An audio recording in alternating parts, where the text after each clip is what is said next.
নমস্কাৰ স্বাগতম জনাইছো মই ইউটিউব চেনেললৈ আজিৰ ভিডিঅ'ৰ বিষয়বস্তু লৈ আহিছো তৃতীয় শ্ৰেণীৰ পৰিৱেশ বিষয়ৰ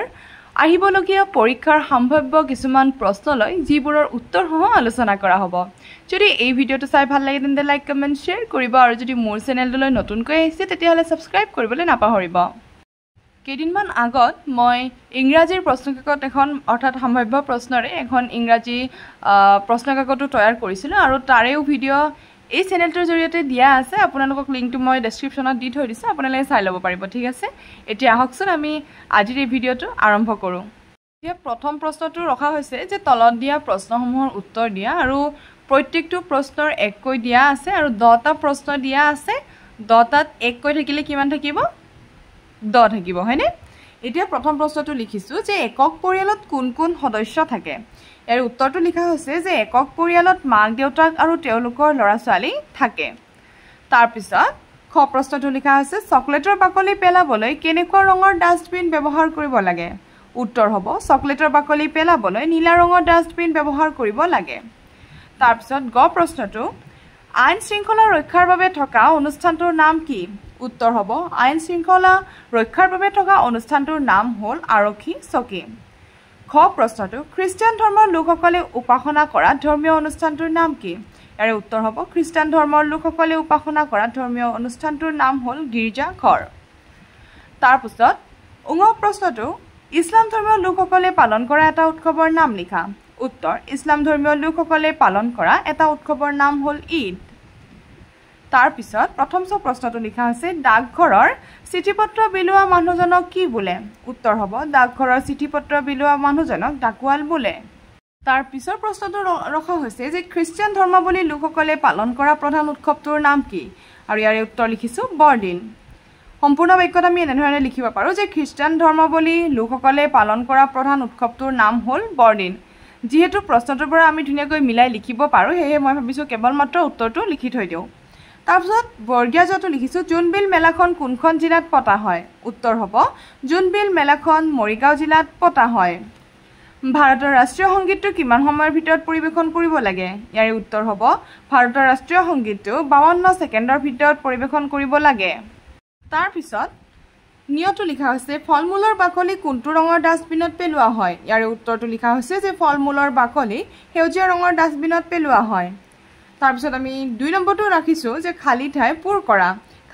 কৰা কেইটামান ৰাখি থৈ দিছো ইয়াতে 5টা লিখিছো প্ৰত্যেকটো প্ৰশ্নতে 1 নম্বৰকৈ দিয়া হৈছে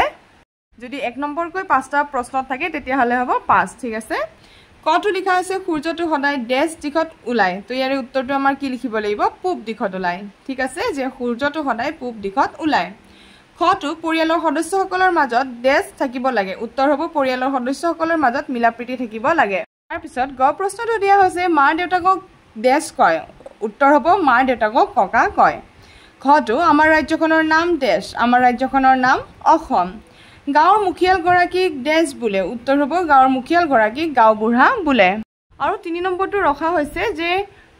তলৰ প্ৰত্যেকটো প্ৰশ্নৰ উত্তৰ দিয়া সেই ধৰণে লিখা হৈছে কেৱল ইয়াতে থাকিব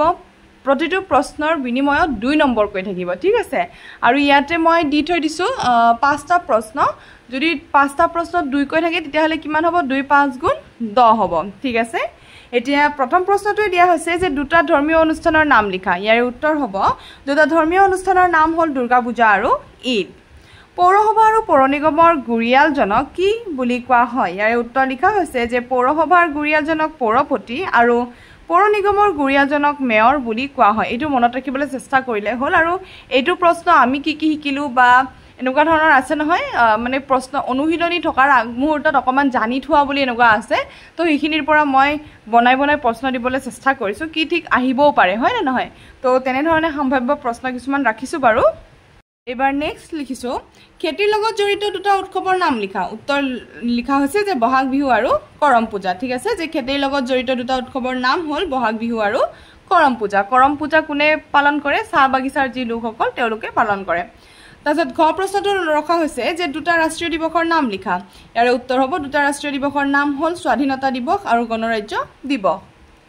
তাৰ পিছত উঙটো লিখা হৈছে যে ঘৰত ব্যৱহাৰ কৰা দুবিধ বাচন বৰ্তনৰ নাম লিখা উত্তৰ হ'ব ঘৰত ব্যৱহাৰ কৰা দুবিধ বাচন বৰ্তনৰ নাম হ'ল কাঁহী আৰু কেৰাহী আৰু অন্য যিকোনো বাচন বৰ্তন আমি লিখিব পাৰো হ'ব তাৰপিছত এতিয়া আহিছোঁ 4 নম্বৰ 4 নম্বৰত অকণমান দীঘল দীঘল প্ৰশ্নলৈ আহিছোঁ পচন সাৰ কিদৰে তৈয়াৰ কৰা হয় উত্তৰ হ'ব কোনো ঠাইত গাঁত খান্দি গছৰ শুকান ডাল পাত শাক পাচলিৰ আৱৰ্জনা পেলাই পচন সাৰ তৈয়াৰ কৰা হয় তাৰপিছত 5 নম্বৰ প্ৰশ্নটো লিখিছোঁ পৰিয়াল কি কোনজনক পৰিয়ালৰ সদস্যক কোনজন পৰিয়ালৰ সদস্যক পৰিয়ালটোৰ মুৰব্বী বোলা হয় ইয়াতে কটো লাগিব নালাগিছিল হা বাৰু পৰিয়াল কি আগতে হেতু কৈছো যে মা দেউতা বাই ভনী ভাই ককাই আদি সকলোৱে একেলগে মিলাপ্ৰীতিৰে থকা একোখন ঘৰেই হৈছে পৰিয়াল হ'ব আৰু কোনজন পৰিয়ালৰ সদস্যক পৰিয়ালটোৰ মুৰব্বী বোলা হয় ইয়াৰ উত্তৰ হ'ব মাক বা দেউতাক অথবা পৰিয়ালৰ জ্যেষ্ঠজনক পৰিয়ালটোৰ মুৰব্বী বোলা হয় আৰু এইখিনিতে ক'ব খুজিছো যেতিয়া দুটা প্ৰশ্ন সাঙুৰ খাই থাকে তেতিয়া আমি এই ধৰণৰ প্যাৰাগ্ৰাফ চেঞ্জ কৰি পেলাই দুইটা উত্তৰ লিখিব লাগে প্ৰথমে আমি প্ৰথম প্ৰশ্নটোৰ উত্তৰ লিখিলো তাৰ পিছত অকমান এই ধৰণে প্যাৰাগ্ৰাফটো চেঞ্জ কৰি পেলাই আমি নেক্সট প্ৰশ্নটোৰ উত্তৰ লিখিবলৈ চেষ্টা কৰিব লাগে তাৰ পিছত আমাক নেক্সট দিছে দিশ কেইটা আৰু কি কি ইয়াৰ উত্তৰ হ'ব দিশ 4টা হেগেটা হ'ল পূব পশ্চিম উত্তৰ আৰু দক্ষিণ তাৰ পিছত 7 নম্বৰ ৰখা হৈছে যে তোমালোকৰ বিদ্যালয়ত পালন কৰা 3টা উৎসৱৰ নাম লিখা ইয়াতে 3টা উৎসৱৰ নাম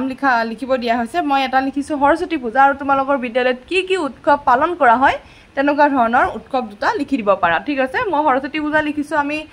শিশু দিৱস পালন কৰো শিক্ষক দিৱস পালন কৰো এনেকুৱা ধৰণৰ দিৱসবোৰ আমি লিখিব পাৰো কিন্তু মই এইকাৰণে লিখি দিয়া নাই তোমালোকৰ বিদ্যালয়ত আৰু যদি তোমালোকৰ ভাল লগা কিছুমান উৎসৱ পালন কৰা হয় তেতিয়াহলে তোমালোকে তাত লিখি দিবলৈ চেষ্টা কৰিবা হ'ব এবাৰ নেক্সট প্ৰশ্ন আনিছো যে শুদ্ধ নে অশুদ্ধ লিখা যেহেতু কিতাপত শুদ্ধ অশুদ্ধ দিয়া আছে তো তেনেকুৱা ধৰণৰ প্ৰশ্ন আনিবলৈ চেষ্টা কৰিছো কটো দিয়া আছে এটা চুবুৰীত মাত্ৰ এটাহে পৰিয়াল থাকে তো এইটো কি হ'ব অশুদ্ধ হ'ব চিঠিপত্ৰ আদান প্ৰদান কৰা অনুষ্ঠানটোৰ নাম ডাকঘৰ তো এইটো কি হ'ব শুদ্ধ হ'ব আৰু এনেকুৱা ধৰণৰ আহিব পাৰে যে চিঠিপত্ৰ আদান প্ৰদান কৰা অনুষ্ঠানটোৰ নাম চিকিৎসালয় হেতু হলে কিন্তু কি হ'ব অশুদ্ধ হ'ব তো শুদ্ধ উত্তৰ কোনটো হ'ব ডাকঘৰটো হ'ব ঠিক আছে তো আমি এই কাৰণে ইয়াতে কি লিখিছো শুদ্ধ লিখিছো এখন গাঁৱত কেইবাটাও চুবুৰী থাকে তো এইটো কি হ'ব শুদ্ধ হ'ব চিঠিপত্ৰ বিলোৱা মানুহজনক ডাকুৱাল বা পোষ্টম্যান বোলে অলৰেডি আমি সুধিছিলো যে চিঠিপত্ৰ বিলোৱা মানুহজনক কি বুলি কোৱা হয় তো যদি আমি লিখিছো যে ডাকুৱাল তেতিয়াহলে এইটো কি হ'ব শুদ্ধ হ'ব তাৰ পিছত ইয়াতে উঙাটো লিখা হৈছে যে সূৰ্য পশ্চিম দিশত মাৰ যায় তো ইয়াৰে উত্তৰটো কি হ'ব শুদ্ধ হ'ব প্ৰথমে মই এইটো ভাবি আছিলো পূব দিশত মই মাৰ যায় লিখা বুলি এইকাৰণে অশুদ্ধ দিছিলো ৰে তাহত চালো যে নাই মই পশ্চিম দিশতে দিছো তো সেইকাৰণে মই ইয়াতে অশুদ্ধ লিখি থৈছো এতিয়া মই কিছুমান সম্ভাৱ্য প্ৰশ্ন কিতাপৰ পৰাই দেখুৱাবলৈ চেষ্টা কৰিছো ধৰণৰ প্ৰশ্ন আহিব পাৰে যে সম্পৰ্কটো এটা শব্দত লিখা যেনে ধৰণে দেউতাৰ মাক কি হ'ব আইতা হ'ব মাৰ মাক কি হ'ব আইতা হ'ব মাৰ দেউতা কি হ'ব ককা হ'ব দেউতাৰ ভনীয়ে কি হ'ব পেহী হ'ব মাৰ ভনীয়ে কি হ'ব মাহী হ'ব দেউতাৰ ভায়ে কি হ'ব খুৰা হ'ব মাৰ ভায়ে কি হ'ব মামা হ'ব তো মই যিখিনি কলো সেইখিনি মনত ৰাখিবলৈ চেষ্টা কৰিলে হ'ল কি ঠিক পৰীক্ষাত আহিবও পাৰে এনে ধৰণে আকৌ আছে এইকিটা যে সম্পৰ্কটো এটা শব্দত লিখা সেইকিটাৰ লগতে এইকিটা ইনক্লুড কৰিলে হ'ল যে মাকৰ ভায়েক মামা দেউতাকৰ ককায়েক বৰদেউতা খুৰাৰ ল'ৰা ভাইটি বা দাদা মাহীৰ ছোৱালী ভণ্টি বা বাইদেউ ঠিক আছে আৰু ক'ব খুজিছো যে মই যেনে ধৰণে প্ৰথম প্ৰশ্নটোতে সুধিছিলো যে একক পৰিয়ালত কোন কোন সদস্য থাকে কি ঠিক যৌথ পৰিয়ালত কোন কোন সদস্য থাকে হেয়াও আহিব পাৰে হয়নে মই কেৱল নিজে ভাবি পেলাই প্ৰশ্নসমূহ লিখিছো হয়নে তো আমি যৌথ পৰিয়ালত কোন কোন সদস্য থাকে হেইটো মনত ৰাখিবলৈ চেষ্টা কৰিব লাগিব ওকে আৰু এটা যে ইয়াতে আমি মই দিছিলো অকল খ প্ৰশ্নটো যে পৰিয়ালৰ সদস্যসকলৰ মাজত মিলাপ্ৰীতি থাকিব লাগে এই দুটাও পঢ়িবলৈ চেষ্টা কৰিলে হ'ল যে পৰিয়াল সমাজৰ কি হ'ব এটা প্ৰাথমিক গোট আৰু এটো হ'ব পৰিয়ালৰ সদস্যসকলে ইজনে সিজনক কি কৰিব লাগে সহায় কৰিব লাগে এই সকলোবোৰ কথা মই যিবোৰ কৈ গৈছো এইবিলাকো মনত ৰাখিবলৈ চেষ্টা কৰিলে হ'ল ঠিক আছে কি ক'ব খুজিছো যেহেতু মই ইয়াতে খ্ৰীষ্টিয়ান ধৰ্মৰ দিয়া হৈছিলে যে তেওঁলোকে যেটো উপাসনা কৰা অনুষ্ঠান হেতু কি বুলি কোৱা হয় গিৰ্জা ঘৰটো কৈছিলো আমাৰ অসমীয়া সকলৰ কাৰণে কি হয় মন্দিৰ বা নামঘৰ হয়নে মুছলমান সকলৰ কি হয় মছজিদ হয় তো এইবিলাক মোৰ যি এই লেসনৰ যিবিলাক ভিডিও তাত অলৰেডি সববিলাক দিয়া হৈছে তো ভালদৰে চাবলৈ চেষ্টা কৰিলে হ'ল আৰু এটো হৈছে গুৰুদ্বাৰ ঠিক আছে তো আমি এইকিটাও মনত ৰাখিবলৈ চেষ্টা কৰিব লাগে আৰু শুদ্ধ অশুদ্ধ এইবোৰ চাব লাগে যে এইটোৱে যেনে ধৰণে এটো আইন শৃংখলা ৰক্ষা কৰা অনুষ্ঠানটোৰ নাম চিকিৎসালয় হয় জানো কি হয় হেতু হৈছে আৰক্ষী চকী হয় না তো এটো কি হ'ব অশুদ্ধ হ'ব তো এনেকুৱা ধৰণৰ যিবিলাক আছে আৰু এটা কৈছো যে এনেকুৱা হ'ব পাৰে যে ক অংকৰ লগত খ অংক মিলোৱা হয় নে তো এনেকুৱা ধৰণৰ বিলাকো আহিব পাৰে কিন্তু তো এইবিলাকো চাবলৈ চেষ্টা কৰিলে হ'ল আৰু মোৰ প্ৰত্যেকটো ভিডিওত অৰ্থাৎ যিবিলাক মই পাঠভিত্তিক অনুশীলনী দি থৈ দিছো বা যিবিলাকত মই ধুনীয়াকৈ প্ৰত্যেকটো পাঠৰ ভিডিও কৰি থৈ দিছো আটাইবোৰ প্ৰশ্ন উত্তৰ আলোচনা কৰা হৈছে তাৰ পৰা ধুনীয়াকৈ চাব পৰা যাব তো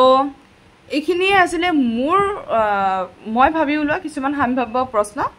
তেন্তে আজিৰ কাৰণে থ্যাংক ইউ ফৰ ৱাচিং